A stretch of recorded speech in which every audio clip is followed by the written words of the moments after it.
As a business owner, entrepreneur, the sales that your sales teams makes is the lifeblood of your business for growth, for future innovation, and even for profits.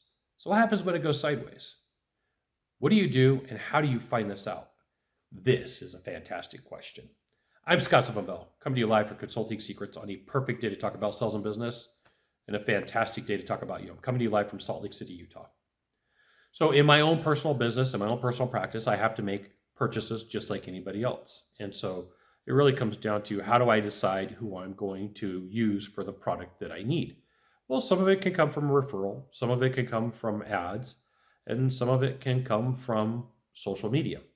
So I find this service online for what I need through some ads, and they looked really cool. So I set up a discovery call, AKA a sales call, with somebody to have a conversation with me. And the meeting is over Zoom, which I'm 100% cool with. At this day and age, everybody should be used to digital products.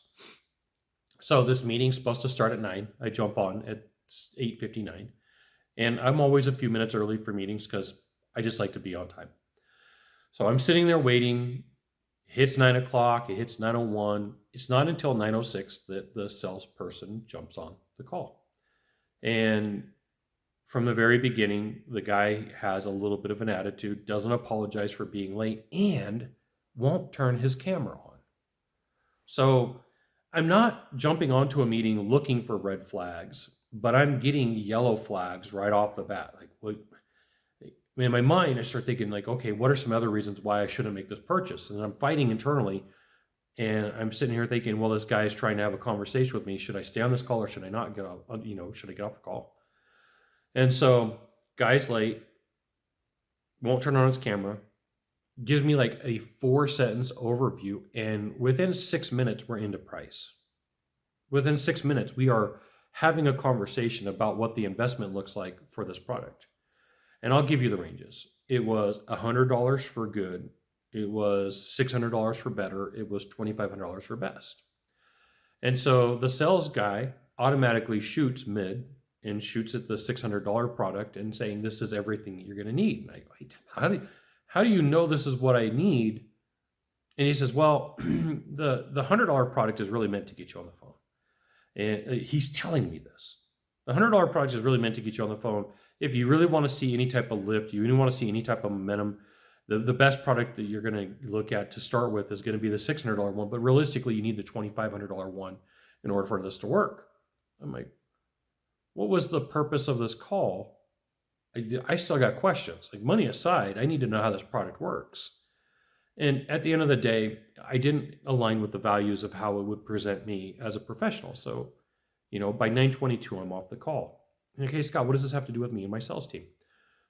What are you doing to audit your sales team?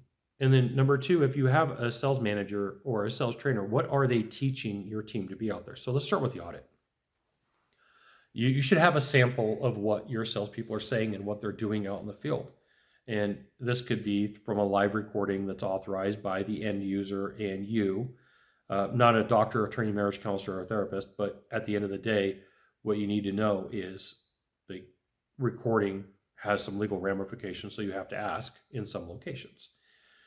Number 2, sometimes sales trainers, I'm going to use that term roughly, teach people processes that aren't necessarily good for everybody.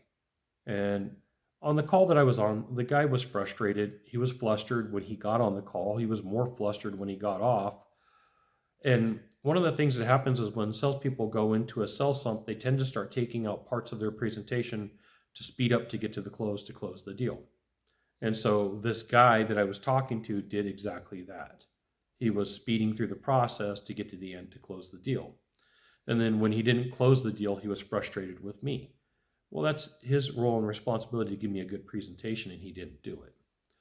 Then for you, you may have a manager that's telling people to do things in a very specific way. So you may want to look at having a standard operating procedure for a process to make things consistent. This is how we give a presentation. These are the things that we say. These are the things that we do. Here is what is acceptable. Here's all the things that are acceptable. Here's all the things that are not acceptable. Here's all the things that we don't allow here at the company. And it's a code of conduct. And one of the things that happens is when you have a code of conduct, it's really easy to judge a sales call against it and say, hey, listen, you have to hit 80% expectancy level of the presentation at least in order for us to even judge this as a good sales call, or 90, whatever the number happens to be for you. Everybody's a little bit different.